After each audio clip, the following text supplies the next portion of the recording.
She walked into the dealership wearing jeans and a simple white t-shirt, inquiring about a luxury car. The salesman looked her up and down with disdain. "I'm sorry, but I think you're in the wrong place," he sneered, gesturing toward the exit. "These vehicles start at $300,000. As other staff members snickered and customers stared, her face flushed with humiliation. She left without a word. The next morning, a gleaming Rolls-Royce Phantom pulled up outside the dealership. When the back door opened, the salesman's jaw dropped. He never saw it coming. The prestigious Boston luxury motors sparkled under the morning light. Glass walls showcased a fleet of exotic vehicles that most people would only dream of owning: Porsche, Bentley, Aston Martin, Ferrari, each more expensive than the last. Margaret Collins, married to those who knew her, stepped through the doors, her brown ponytail bouncing slightly with each step. Her simple white t-shirt, well-worn jeans, and minimal makeup reflected a woman who valued practicality over presentation. At 30, she exuded a quiet confidence that came from knowing exactly who she was. What wasn't apparent from her modest appearance was that Mary was the founder and driving force behind the Collins Foundation for Children with Disabilities, an organization that had transformed thousands of young lives. Years before meeting her now husband, she had built the foundation from nothing, pouring her heart and education and special needs development into creating real change. As she entered the showroom, her eyes immediately fell on a sleek midnight blue coupe, perfect for her sister's 40th birthday. Carolyn had always dreamed of owning a luxury car, and after beating breast cancer last year, Mary wanted to give her something truly special. She could easily afford it.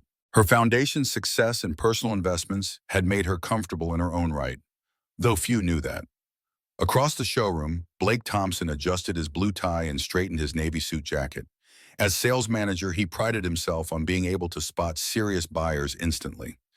At the sight of Mary in her casual clothes, Blake smirked and nodded to his colleagues. This would be amusing. "Good morning." Mary smiled at a young salesman named Peter, who approached her. "Welcome to Boston Luxury Motors. I'm Peter. Is there something specific you're interested in today?" Before Mary could respond, Blake smoothly intercepted.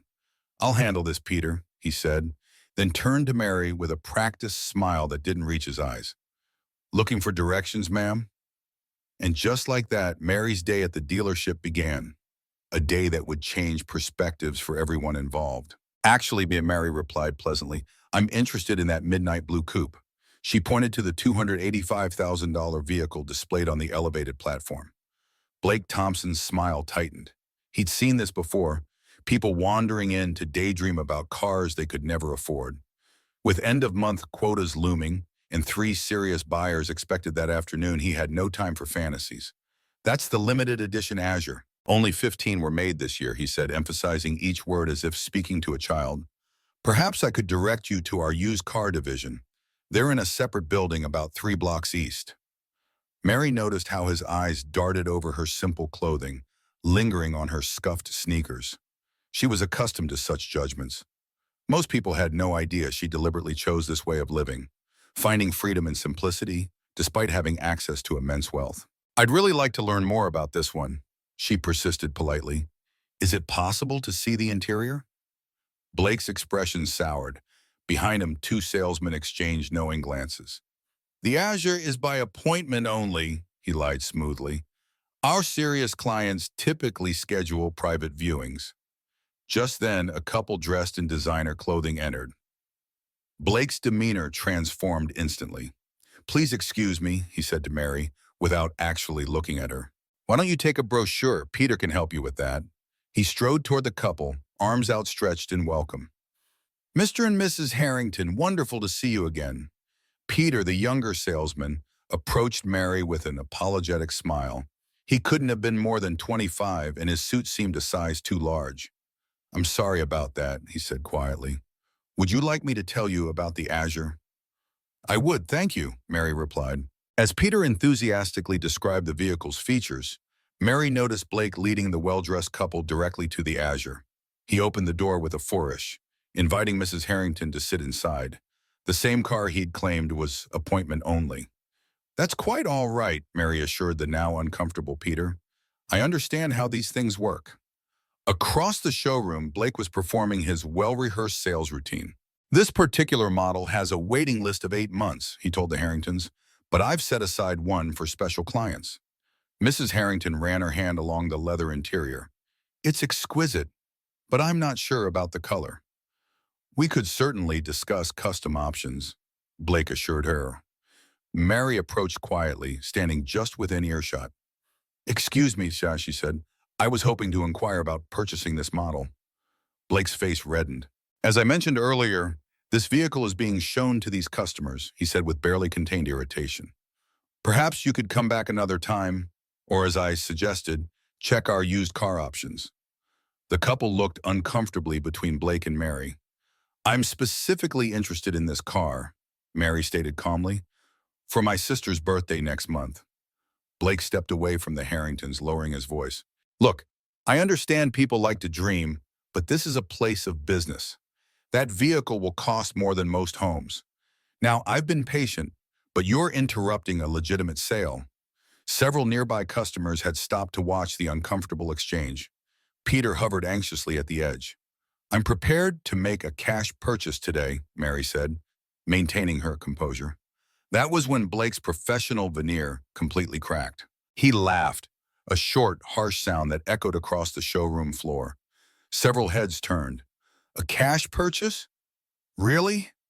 His voice was louder now, designed to humiliate. This isn't a yard sale. We're talking about $250,000. People who can afford these cars don't dress like... He gestured dismissively at her outfit.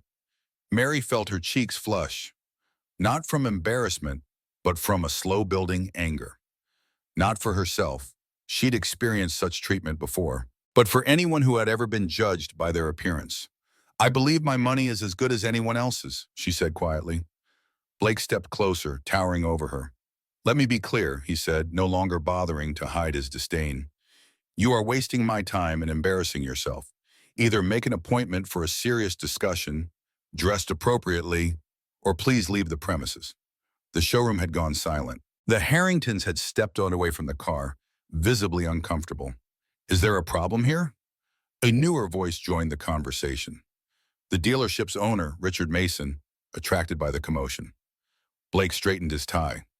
No problem, sir. Just explaining to this lady that we operate by appointment for serious buyers. Richard Mason assessed the situation quickly, taking in Mary's simple appearance and the watching crowd. His expression made it clear which side he was taking. I see, he said. Ms. Collins, Mary supplied. Margaret Collins. Miss Collins, perhaps there's been a misunderstanding. Our clientele typically, well, they understand the exclusivity of our vehicles. I understand perfectly, Mary replied, her voice steady despite the humiliation burning in her chest. Your sales manager has made your policies quite clear. Blake stepped forward again, his voice dripping with condescension. If you're genuinely interested, which I doubt, you can call for an appointment. But I'd suggest bringing proof of funds and dressing the part. These cars, he gestured around the showroom, are for a certain class of people. A murmur rippled through the onlookers. Someone snickered. Mary looked around, at the judging faces, at Blake's smug expression, at the owner's tacit approval of his employees' behavior. She'd faced discrimination before, but rarely so blatantly, so publicly. I see, she said simply. With dignity intact but spirits bruised, she turned and walked toward the exit. Behind her, she heard Blake's voice, not quite quiet enough. Some people just don't know their place. As she pushed through the glass doors into the morning sunlight, Mary pulled out her phone. The humiliation still stung, but a small, resolute smile formed on her lips as she dialed. The Collins estate sat on 5 quiet acres outside Boston, its understated elegance revealing nothing of the billions behind its ownership. Alexander Collins preferred it that way. At 41, the tech visionary had revolutionized renewable energy storage technology, building a fortune while maintaining a deliberately low profile. When Mary entered his home office, Alexander looked up from his desk, immediately setting aside his work. 15 years of marriage had taught him to read her expressions with precision. Something was wrong. What happened? He asked, moving around the desk to meet her. Mary sank into a leather chair, the morning's events washing over her anew. It was educational, she said with a wry smile that didn't reach her eyes. She recounted the experience at the dealership, the condescension, the humiliation, the blatant discrimination. As she spoke, Alexander's expression darkened, but he remained silent, giving her space to process. "It's not about me," she concluded. "I have the privilege of walking away knowing the truth. But how many people get treated that way every day without the comfort of knowing they actually could afford what they're being denied?" Alexander nodded thoughtfully. In their years together, this was what had always moved him most about Mary, her consistent concern for others, even when she herself had been wronged. "So what would you like to do about it?" he asked finally. "Part of me wants to do nothing," she admitted. "Just buy Caroline's gift elsewhere. But then I think about that young salesman, Peter, who treated me with respect regardless of how I was dressed. And I think about all the people who face that kind of judgment without having any recourse." She looked directly at Alexander. "These people need to understand that worth isn't determined by appearance. But I don't want vengeance. I want awareness." Alexander nodded slowly, a plan forming. "I think I might have an idea that accomplishes both." "Nothing too dramatic," Mary warned, knowing her husband's protective instincts. "No buying the dealership and firing everyone." Alexander laughed. "Nothing so cliché, but maybe." He leaned forward, eyes twinkling. "A little education is in order." Together they crafted a plan, not for revenge, but for enlightenment, something that might change perspectives more effectively than simple retribution. "Are you sure you don't want to come along?" Alexander asked when they'd finalized the details. Mary shook her head. "This isn't about me needing to witness their comeuppance. It's about them learning to see beyond appearances." She paused, then added with a smile, "But I expect a full report." As evening settled over their home, Alexander made several phone calls, setting things in motion for the following morning. Tomorrow would bring a powerful lesson in humility and the danger of assumptions, not just for Blake Thompson, but for everyone at Boston Luxury Motors. If you're enjoying this story, hit that subscribe button and join our community of story lovers. Now let's get back to see what happens next. The following morning arrived with picture-perfect weather. Blake Thompson entered Boston Luxury Motors with a confident stride, straightening his signature blue tie. Yesterday's incident with the underdressed woman had become an amusing anecdote, one he'd shared over drinks with colleagues, another delusional dreamer, thinking she belonged in the world of luxury. The showroom gleamed under carefully positioned lights, exotic cars arranged strategically to maximize their allure. Blake had just finished the morning staff meeting, emphasizing the importance of qualifying customers properly. Remember, he'd instructed the sales team, "Our time is valuable. We cater to a specific clientele. It's not elitism, it's efficiency." Peter, the young salesman, had remained quiet during the meeting, his discomfort evident. Blake made a mental note to have a word with him about proper customer assessment. At precisely 10:17 a.m., the distinctive purr of an exceptional engine drew attention outside. Through the floor-to-ceiling windows, a vehicle unlike any other glided to a stop directly in front of the main entrance. Conversations halted mid-sentence. Even Blake, typically unimpressed by luxury vehicles given his daily proximity to them, felt his pulse quicken. A Rolls-Royce Phantom extended wheelbase. But not just any Phantom. This was a custom model with a unique midnight blue finish that seemed to shift colors in the sunlight. Conservative estimates would place its value north of $1.2 million. "Is that?" Richard Mason, the owner, had emerged from his office, drawn by the sudden silence. "The bespoke Phantom," Blake confirmed, already moving toward the entrance. "Extremely rare configuration." A uniformed chauffeur exited the Rolls-Royce and walked around to open the rear passenger door with white-gloved precision. From the vehicle emerged a man of commanding presence, tall, impeccably dressed in a tailored suit that whispered rather than shouted. Its five-figure price tag, his salt and pepper hair perfectly groomed, and his posture effortlessly authoritative, this man radiated presence. Blake's salesman instincts kicked into overdrive. This wasn't just a good prospect. This was the kind of client dealerships competed for. The kind whose purchase might include not just one vehicle, but a relationship worth millions. "Good morning, sir. Welcome to Boston Luxury Motors," Blake called out, intercepting the distinguished visitor before any other salesperson could approach. "Blake Thompson, sales manager. It's an absolute pleasure to have you with us today." The man regarded Blake with an unreadable expression, then offered a polite smile that didn't quite reach his eyes. Alexander Collins, he replied simply, offering a firm handshake. Blake's mind raced. The name sounded vaguely familiar, but he couldn't immediately place it. Regardless, the Rolls-Royce spoke volumes about the man's financial status. Mr. Collins, it's truly an honor. What brings you to our humble establishment today? Perhaps I could show you our newest arrivals. We just received a limited edition. Alexander raised a hand slightly, halting Blake's practiced pitch. Actually, I'm here about a specific vehicle, the Azure Coupe, midnight blue. Blake's smile broadened. Excellent choice, sir. One of only 15 produced this year.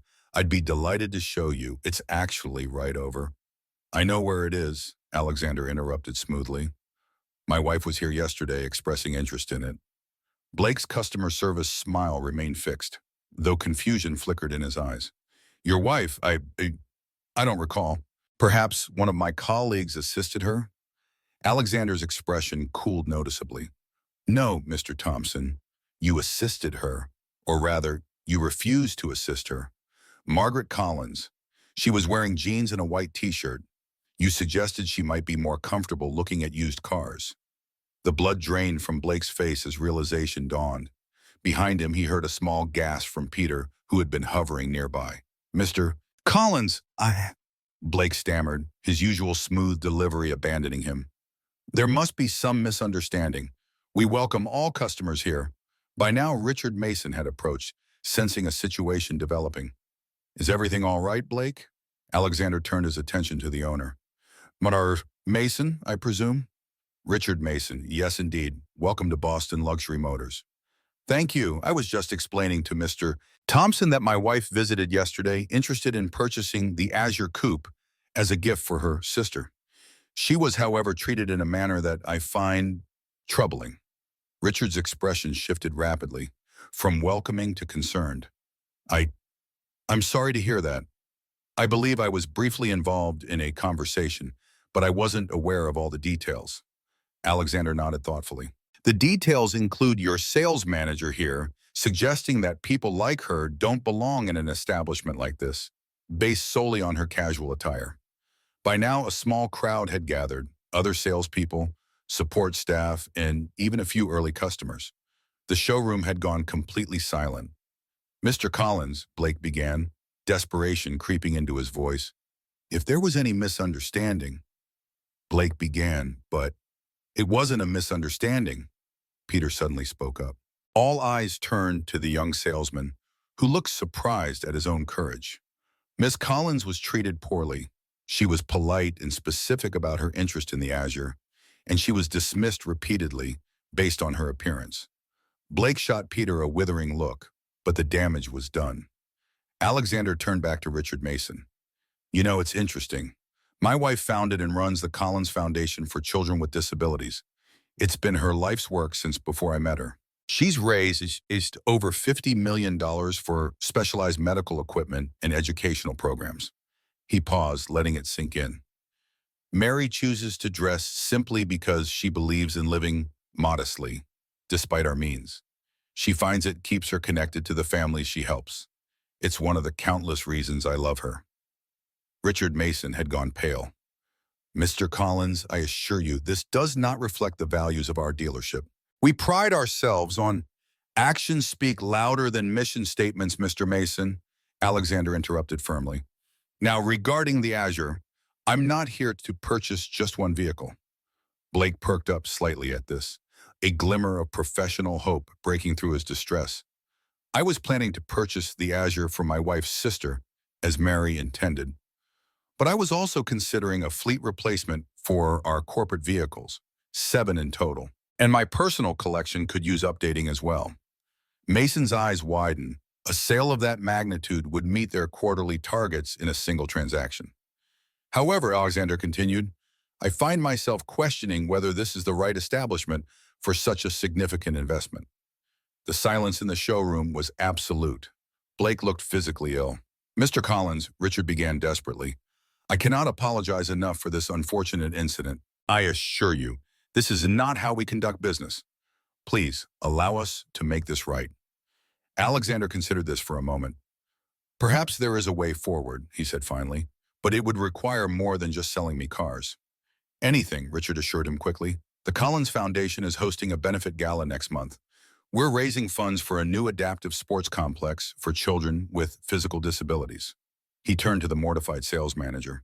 Blake, I think your presence would be educational. Blake swallowed hard. Sir, not as a guest, Alexander clarified. As a volunteer.